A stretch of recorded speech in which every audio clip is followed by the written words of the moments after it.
hari uburuhukiro bw'isabato munsi wa karindwi aribwo Imana ihamagarira misi yose ngo baze baruhuke ku munsi uwo munsi wa karindwi baruhukire mu bwo buruhukiro bw'Imana basange Imana mu rukiro bwayo kuko ari Imana yo kubeza kandi kabatunganya. Uburukiro bwa kabiri Kwiringira TV, ubutumwa bwiza kuri benshi, gukizwa kwa benshi. Matayo 24 umurongo wa 14. Inde wanyibutsa isomo twize ejo hashize. Twize isomo rivuga ngwiki. Ngwiki? Inde wanyibutsa indahiro twarahiye? Inde wanyibutsa indahiro twasorejeho? Kwese twarahiye pe. Ninde warahiye akagenda yabifashe mu mutwe? Yemwe iyo ndahiro mwayikomeyeho se cyangwa yabavuyemo? Twavuze ngo iki? Zaburi 119 umurongo w'112. Kize umutima wanjye kugusohoza amategeko yawe igihe kingana iki? Iteka ryose kugeza mu kwa kangahe? Kugeza ku mperuka. Iyo ndahiro twarahiye abantu bo mu ngomero muraho? Heruka iwanyu mutaravuka. Harimo hari ukomeje ze none rimwe. Imana ibahe umugisha. Murashimishije cyane. Ninde wanyibutsa isomo tugiye kwiga ubu? Ngwiki? Kanumve rura rutoke. Ngwiki? Ngwiki? Wavuga ngo umubwiriza. Naho twumve. Uburuhukiro. Uburuhukiro. Kuruhuka. Hari abaririmbyi baririmbye abaririmbyi. Bati ashi. Baragiye ntaho twabagarura. Tugiye kwiga isomo ryitwa uburuhukiro. Uburuhukiro ni ahantu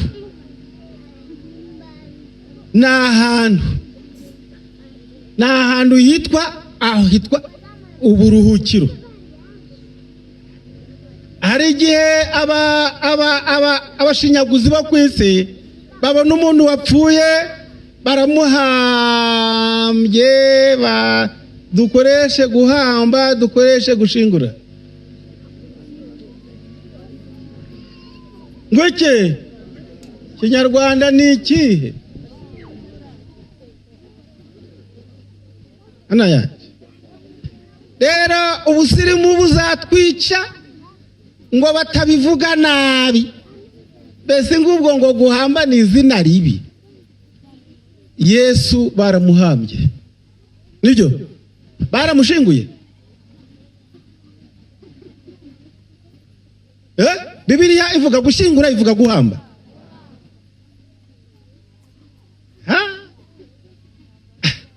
Abashinyaguzi rero bo kuri isi yacu bati nuko rero tumushize mu buruhukiro azagire iruhuko ridashira.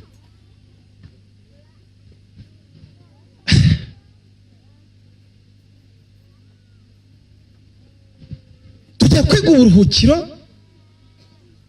nyaburuhukiro, uburuhukiro buzima, kandi Imana yifuza ko intore zayo zose ziburuhuka.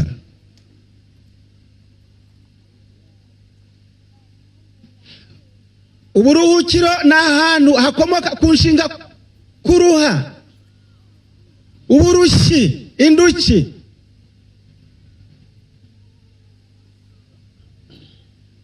Indushyi rero nizo zikeneye uburuhukiro aho ziruhukira. Ubu buruhukiro rero ni ubw'Imana.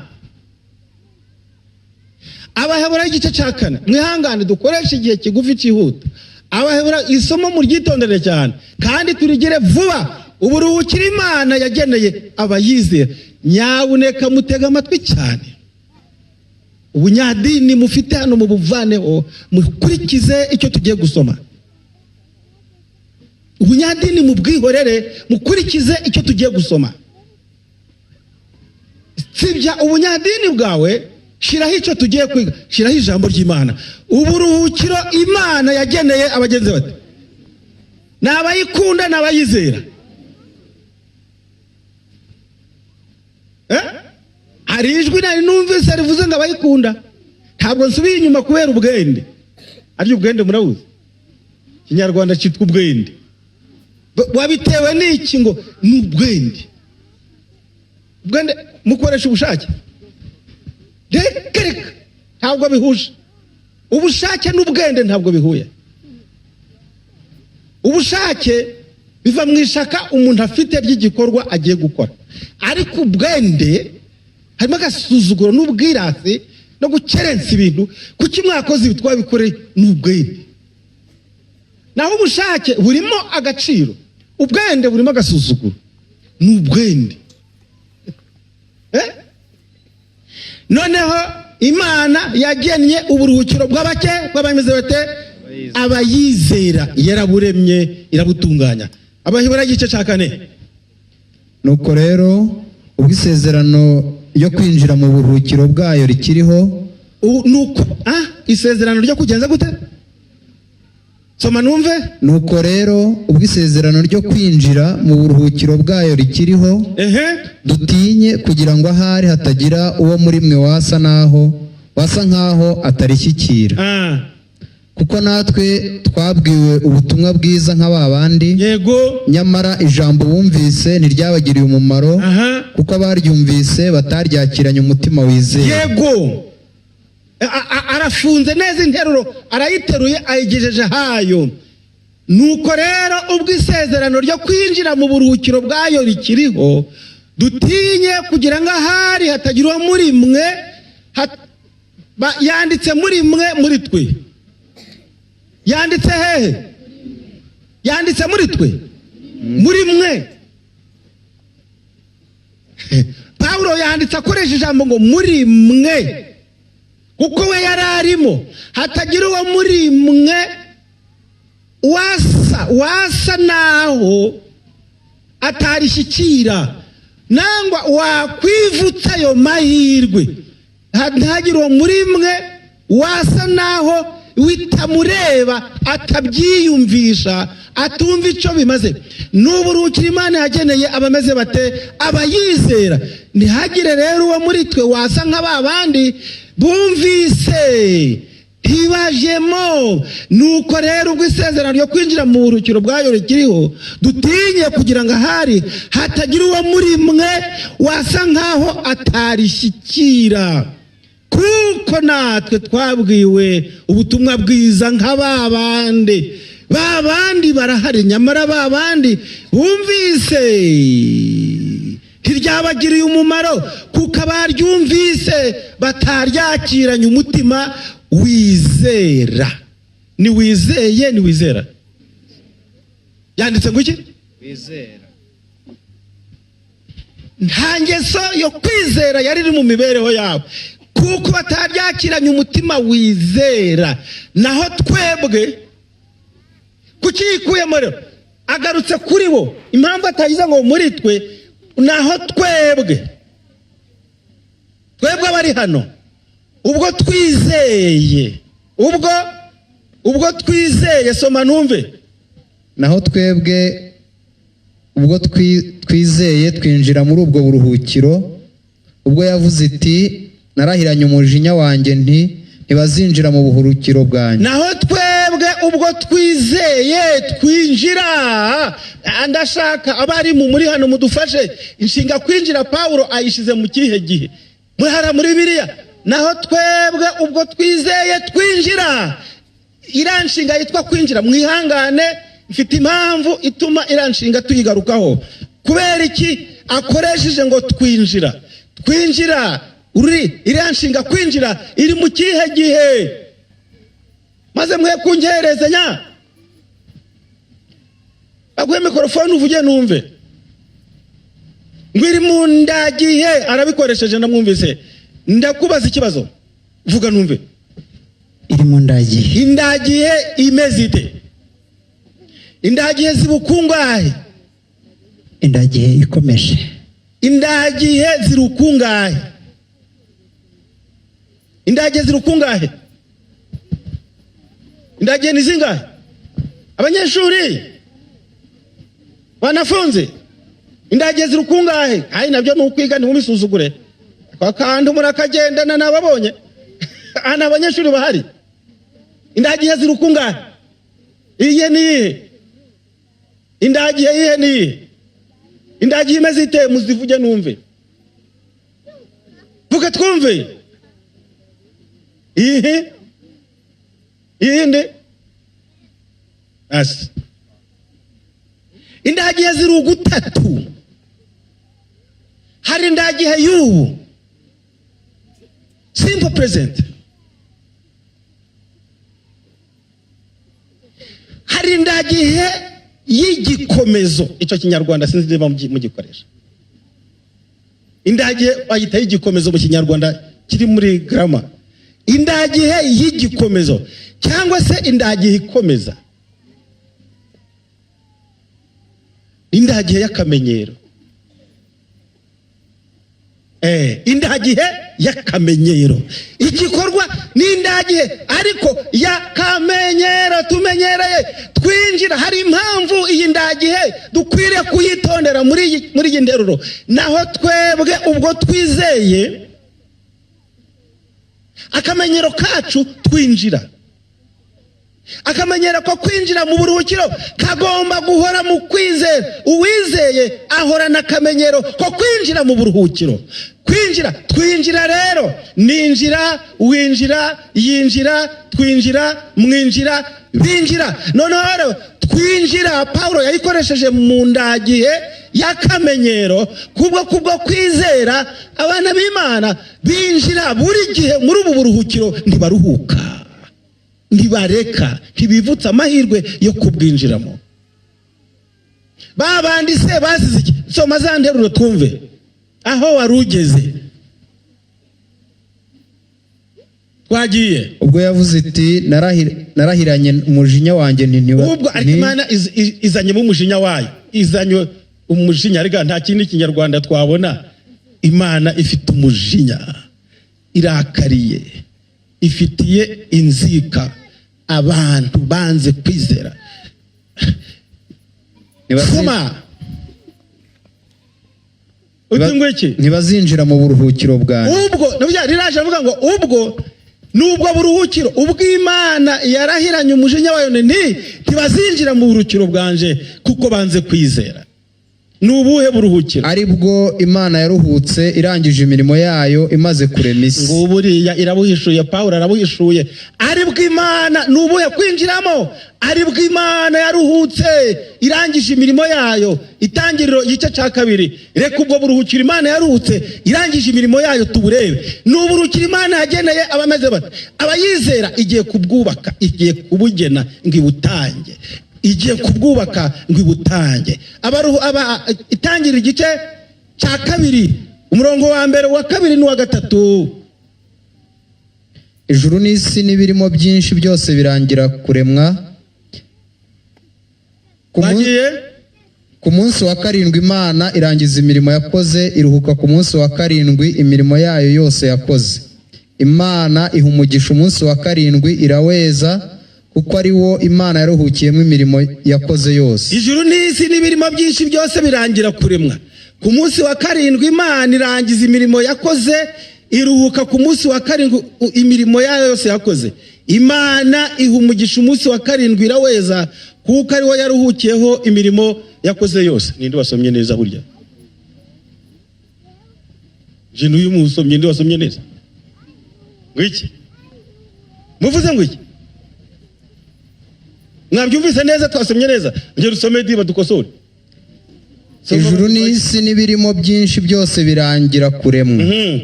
Ku munsi wa 7 Imana irangiza imirimo yakoze, iruhuka ku munsi wa 7 imirimo yayo yose yakoze. Imana iha umugisha umunsi wa 7 iraweza, kuko ari we Imana yaruhukiyemo imirimo yakoze yose. Ijuru n'isi n'ibirimo byinshi byose birangira kuremwa. ku munsi wa karindwi Imana irangiza imirimo yakoze, iruhuka ku munsi wa karindwi imirimo yayo yose yakoze. Imana umugisha umunsi wa karindwi iraweza, kuko ariwo yaruhukiyeho imirimo yakoze yose.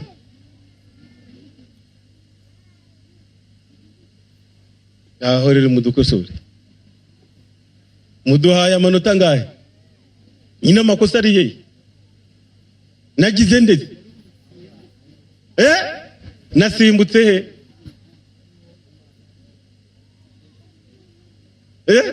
Oya na aho nishe ni hehe muhambwe?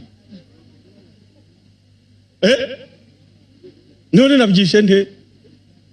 Aha, muri abantu b'imfura cyane rero mwamvumbuye, kandi nabaye bigira nkana, kuko ariwo Imana yaruhukiyemo, ntabwo yaruhukiye ho.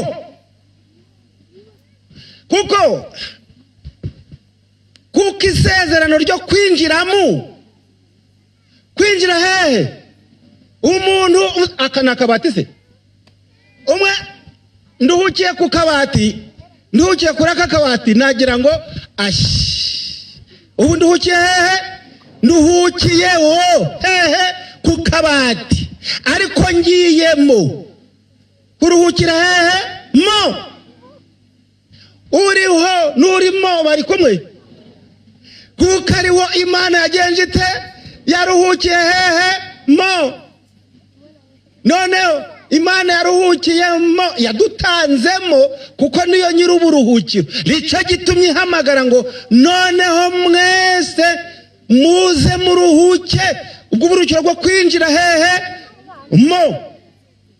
Simose ubwo kwinjira he? Kuyisanga mu buruhukiro bwayo. Isezerano ryo kwinjira mu buruhukiro racyariho, ubwo Imana yaruhutse irangije imirimo yayo. Ubwo buruhukiro bwayo ni umunsi w'isabato, umunsi wa karindwi, nibwo buruhukiro Imana yageneye abayizera, nibwo binjiramo. Ntabwo ari ukuruhukiraho, ntabwo ari weekend. Abaruhuka weekend baruhukira ku munsi wa karindwi, cyangwa se uwo bita ku wa gatandatu, babandi babazima bareka ijyanyuma, baruhukira ku munsi wa karindwi cyangwa ku munsi wa gatandatu. Ariko mu buruhukiro bw'Imana ni ukwinjiramo, kuko mbere yo kwinjiramo hari imiteguro ibaho. Warangiza kwitegura ukinjiramo, ukayisangamo, ukaruhukana nayo, ukaruhuka umutima, ukaruhuka mu ntekerezo. Uburuhukiro Imana yageneye abayizera ntabwo ari ukuruhuka nk'ugiye mu cyumweru, nkaho ugiye muri weekend. Ahubwo ni ugusanga Imana mu buruhukiro bwayo, wicishije bugufi, woroheje, wihanye, ukijijwe, ugasaba Imana kukwemerera ukinjiramo.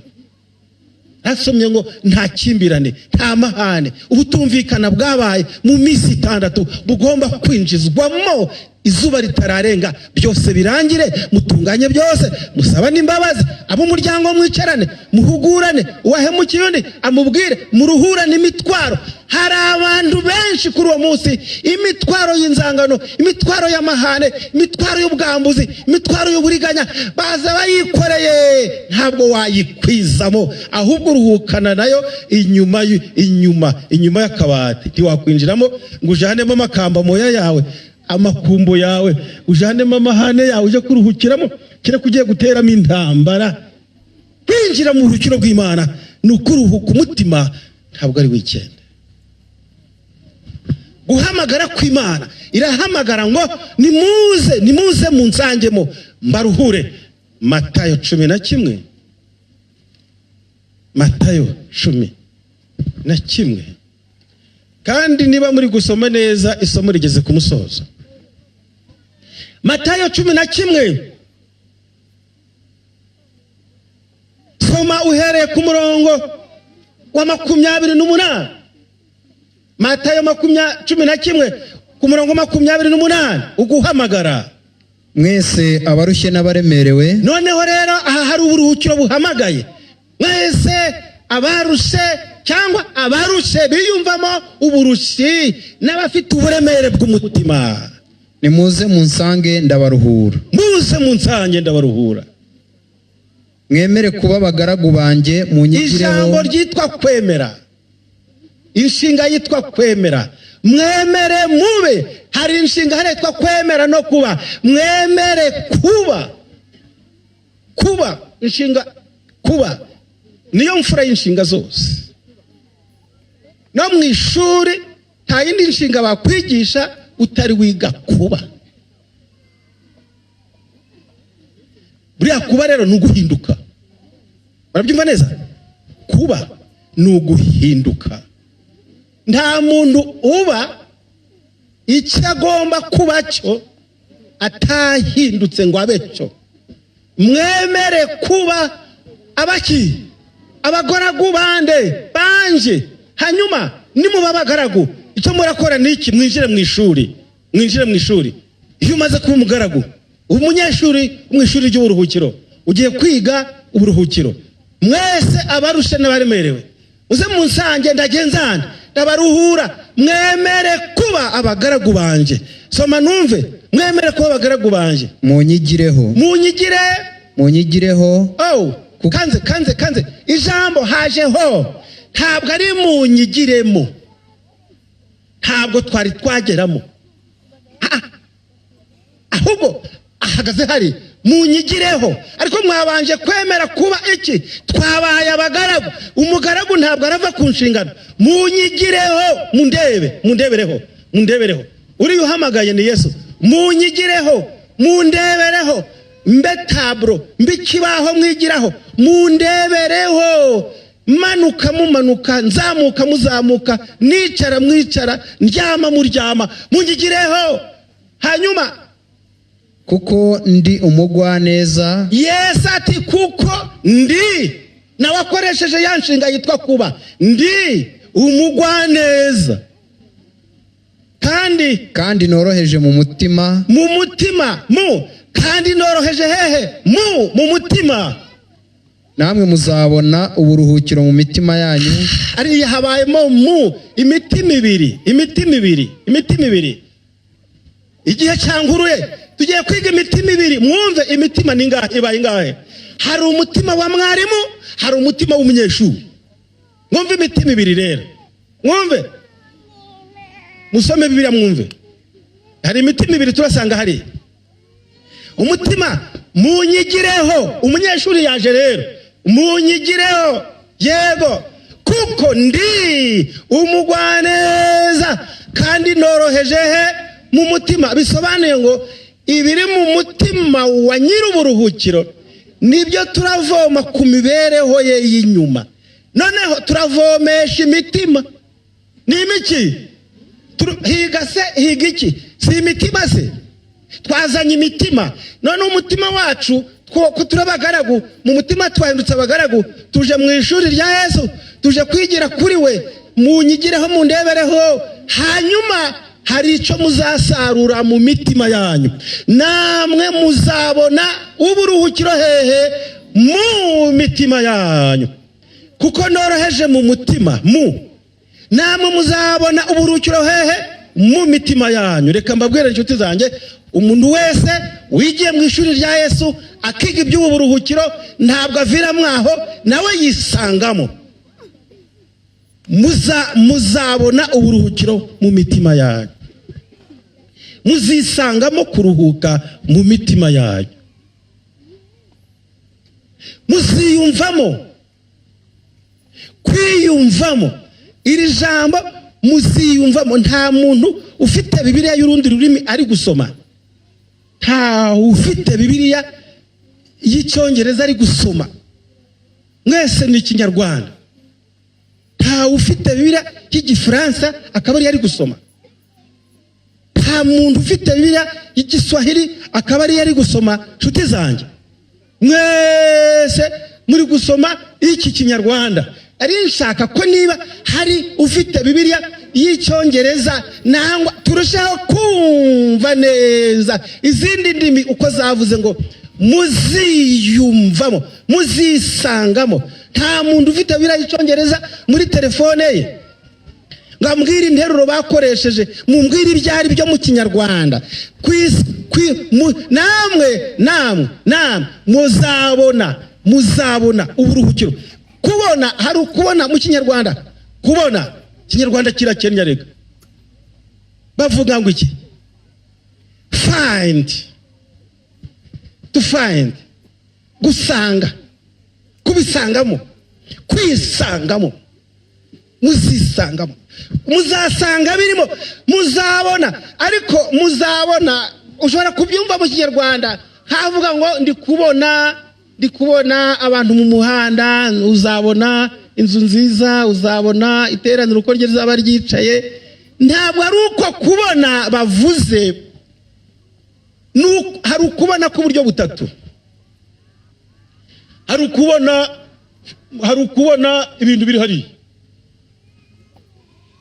hari ugutekereza. Ariko rero nkurikije uko ibintu bimeze, mbonye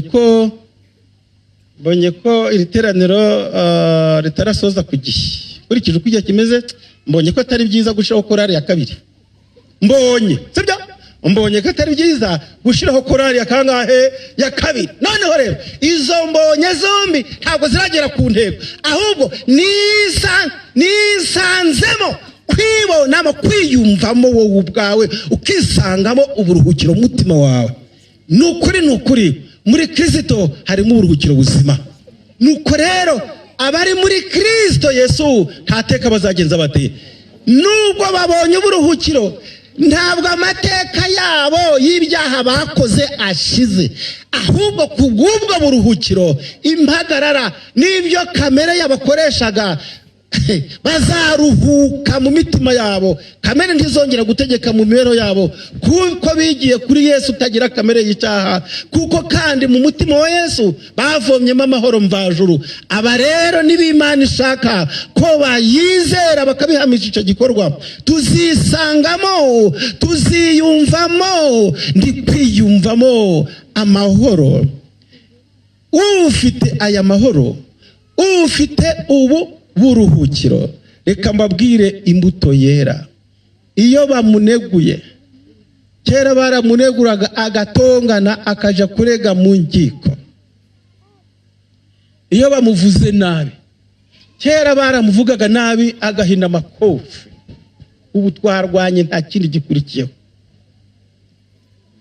Ntabwo nigeze nanje mu mibereho n'intongana n'umuntu, twavuganaga rimwe, twarabaraga.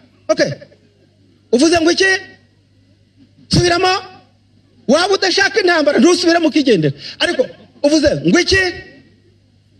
Rimwe uvuze ngo iki? No wabona nagize njye. Uvuze ngo iki? Uzikura subiramo ikibazo kikarangira. Wabona byakomeye ntusubiremo. Uturamenye mama we. Sinshoboye amahane yawe. Yagera ngiri atari ko rero kuko abanye ntaramwiruka ngo mufate. Ariko rero ati nenda bikubwira subiramo twumve, akaba rirutse agashwoye kura. Iyo ufite amahoro y'Imana, wakiburuhukiro bw'Imana, nubwo bagutuka inshuro miliyare, amahoro yawe ntakorwaho. Ibyo twiyumvamo ni uburinzi bw'Imana ku mitima yacu.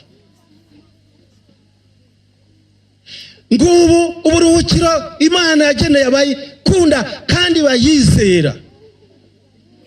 Ntabwo ari kuyikunda gusa, ahubwo bayizera, bafite kwizera.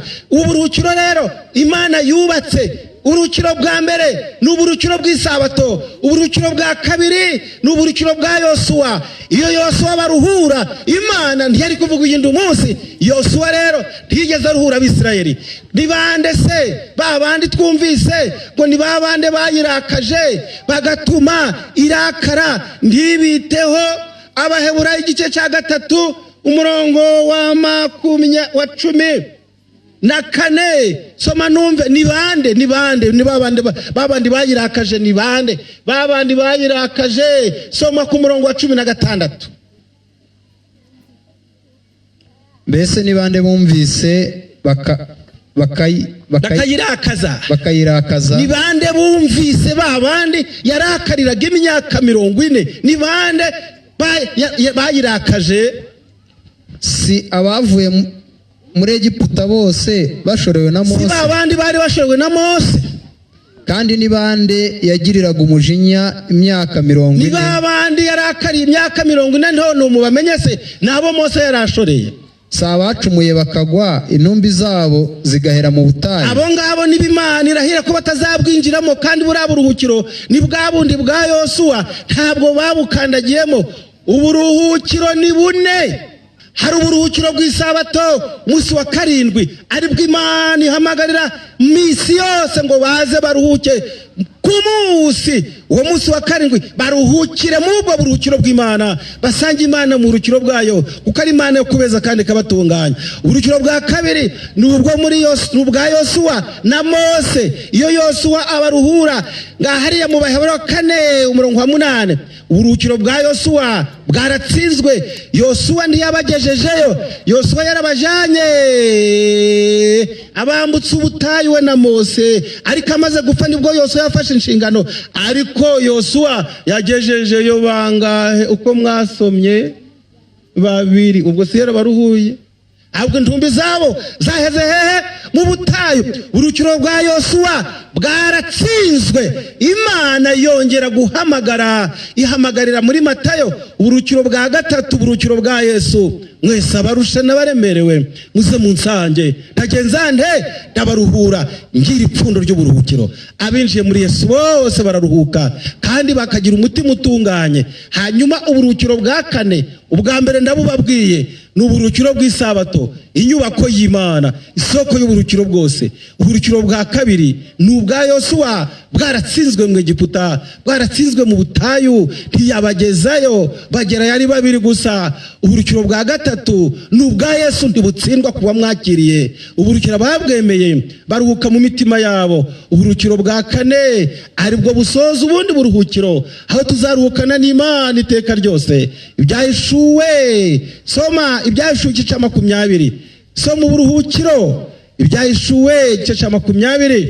Soma uburuhukiro, twumve uburuhukiro buheruka. Ubundi buruhukiro 21 uhere ku murongo wa mbere. Mbona ijuru rishya n'isi nshya. Mbona ijuru rishya n'isi nshya, kuko ijuru rya mbere n'isi ya mbere byari byashize, kandi ijuru rya mbere n'isi ya mbere bizaba byakuweho. N'inyanja yari itakiriho. Yewe n'inyanja yamaze abantu yari itakiriho. Mbona ururembo rwera Yerusalemu nshya rumanuka ruva mu ijuru ku Mana. Yerusalemu nshya rumanuka ruva mu ijuru ku Mana, rwiteguwe nk'uko umugeni arimbishirizwa umugabo. Ururembo rwari rurimbishijwe, ariko rero mbabwire, abazabura kuri ururembo barahombye. Twese dufitemo imyanya yacu. Nasomye kuri ururembo ruzaba ari rugari cyane, buri wese azaba afitemo intebe yo kwicaramo. Mbona ururembo rwera Yerusalemu nshya rumanuka ruva mu ijuru ku Mana, rwari rufite ibirometero 600, ubugari ni ibirometero 600, n'uburebure ni ibirometero 600. Ubwo ubuso bungana iki?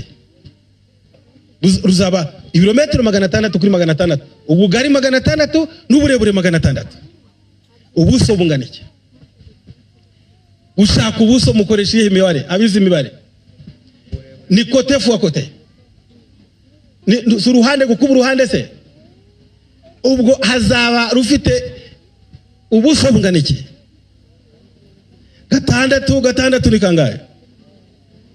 36.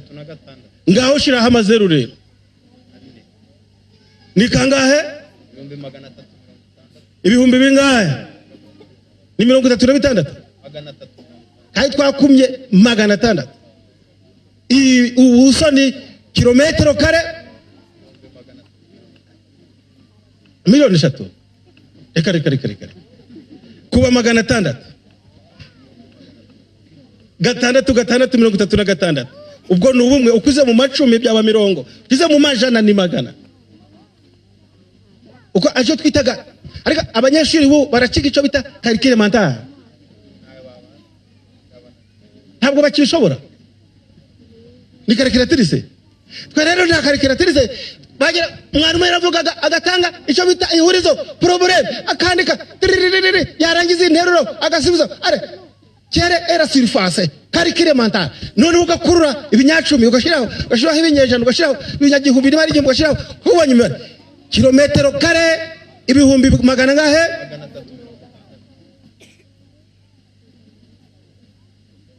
None mbabaza ikibazo, u Rwanda rufite ubuso bungana iki? Kilometero kare ibihumbi bingahe?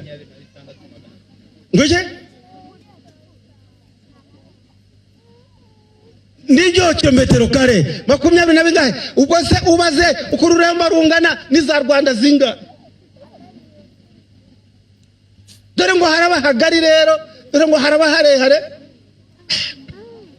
Kandi ibyo mbabwira ni kwinyandiko zitubwira ubugari ni birometero. Mbona babarayami bari hano ngo ni stadio zingahe, ngo ni stadio zingahe, ngo ni mikono bayishira muri za metero bikaba birometero bingahe.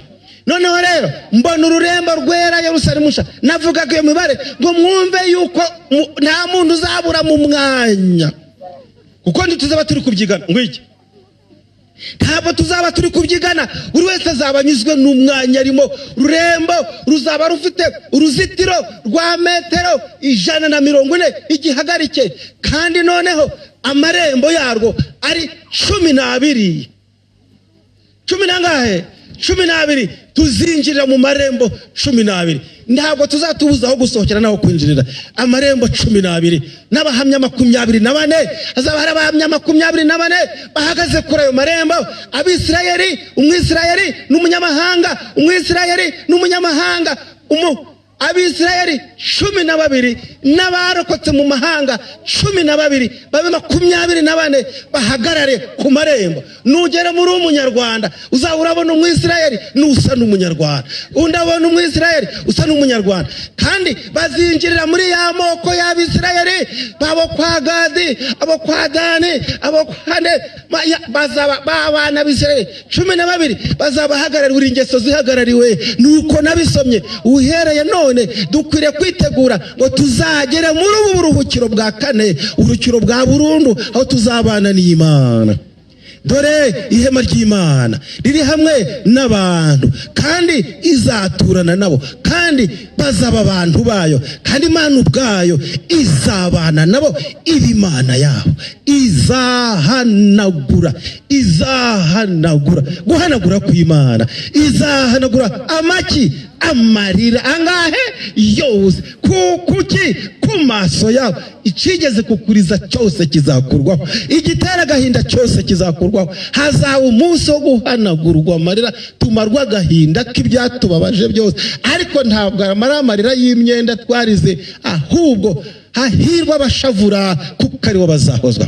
Bashavujwe n'ibyaha byabo, bashavura imbere y'umusaraba, babwira Yesu ko bakeneye kuruhuka. Nshuti zanje, muri uyu mugoroba Imana irahamagara ngo mwese abarushe n'abaremerewe muze munsange mbagenzende baruhure. Abashaka kuruhurwa na Yesu bakaruhuka imitima yabo, kandi bakezwa bagatunganywa. Ibiganza byanyu mu kirere, ejo tuziga ikinyoma n'ikimwaro.